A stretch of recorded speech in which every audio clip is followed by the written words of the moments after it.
Hello जी, नमस्ते। कैसे हैं आप सब? मैं Kavita Sharma, the tarot reader और न्यूमरोलॉजिस्ट। तो आज हम करेंगे 2026 अगस्त कैसा रहेगा मेरे मीन राशि वालों के लिए, और कैसी रहेगी मेरे पाइसेस की लव लाइफ। क्या करेंगे वो अपनी लव लाइफ में, कैसी वो सोचे रखेंगे, कैसे वो डिसीजंस लेंगे, कैसी उनकी एनर्जी रहने वाली है इन द अगस्त मंथ।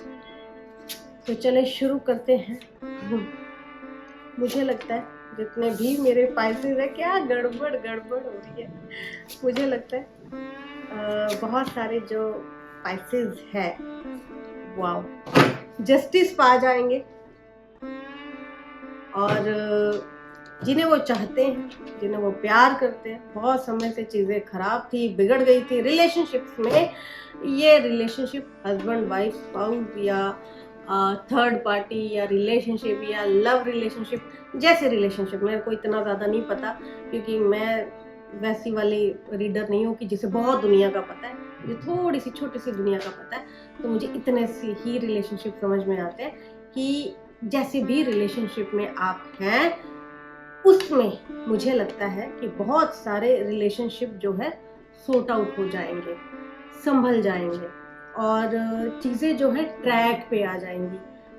बहुत सारे लोगों की जो चीज़ें हैं, जो अभी तक बहुत सारी डिस्टर्बेंस से सफरिंग देख रहे थे, गो थ्रू कर रहे थे, अब वो कमांड जो बहुत समय से दूसरों के हाथ में थी मेरे पाइसेस की, वो कमांड अपने हाथ में लेते हुए, खुद डिसीजंस लेते हुए, खुद एक्शन लेते हुए, अपनी विशेष के बारे में, यानी कि अपने बारे में, अपना आई मी माई सेल्फ वाली एनर्जी में आते मेरे पाइसेस दिखाई दे रहे हैं। फाइनली शुक्र है आपने अपने लिए कुछ तो अच्छा सोचा।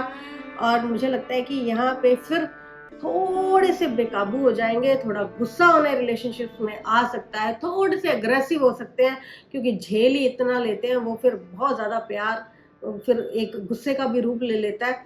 बहुत ज़्यादा मीठा जो होता है फिर कड़वा हो जाता है उसका टेस्ट। तो यहाँ पे इतना मीठा हो गए हैं लोगों के साथ, इतना लोगों का जो है मीठा मीठा चख लिया उन्होंने, बिहेवियर, बातें, चीज़ें, वो कड़वा हो चुका है। उनकी उनकी सोच भी, उनका टेस्ट भी, उनका मन भी कड़वाहट से भर गया कि बस अब मैं और टॉक्सिसिटी नहीं झेल सकता, मैं और नेगेटिविटी नहीं झेल सकती, मेरे से और नहीं सहा जाता। या तो लोग उनके लाइफ में अच्छे से बिहेव करें इंसानों की तरह, वरना वो जा भी सकते हैं, वो छोड़ भी सकते हैं, वो सही से सामने से लोगों को जाने के लिए भी कह सकते हैं, जो कि मेरे पाइसेस का नेचर नहीं है।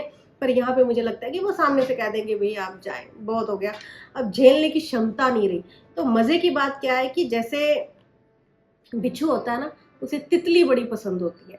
तो अब बिच्छू की क्या फितरत है, डंक मारना। जैसे उसके पास उसे कुछ मौका मिलेगा वो डंक मारेगा।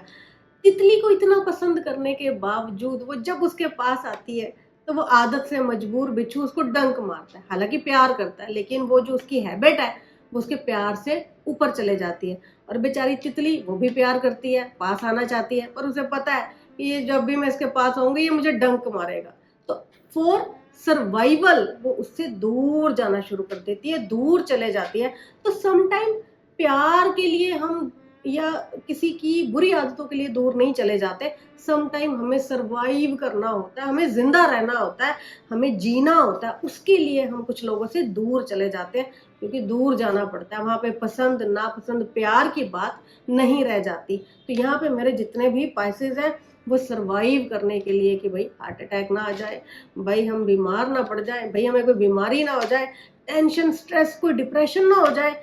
तो इससे अच्छा है जितने भी हम लोगों से प्यार करते हैं, अगर वो इतने टॉक्सिक है और जब भी हम उनके पास जाने की कोशिश करेंगे वो हमें अटैक ही करेंगे, तो फॉर सरवाइव करने के लिए हम उनसे दूर ही चले जाते हैं, हम उन्हें छोड़ ही देते हैं। हम दूर बैठकर उनको याद कर लेंगे, अफसोस कर लेंगे। पास जाने की ज़रूरत नहीं लगती, पास जाना ज़रूरी नहीं लगता।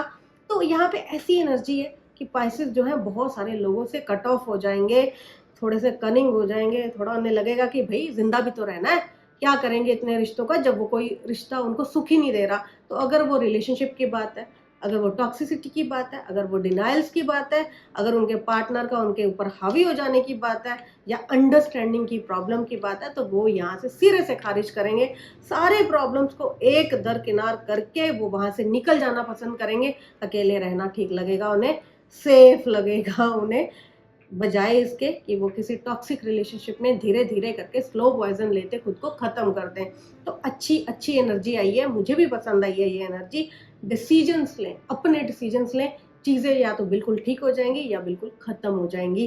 तो अपने लिए सोचना समटाइम सेल्फिश नहीं होता, इंसान अपने लिए सोचना समटाइम ज़रूरी हो जाता है, क्योंकि ज़िंदा रहना होता है। तो ऑल द वेरी बेस्ट, मिलते हैं नेक्स्ट रीडिंग में।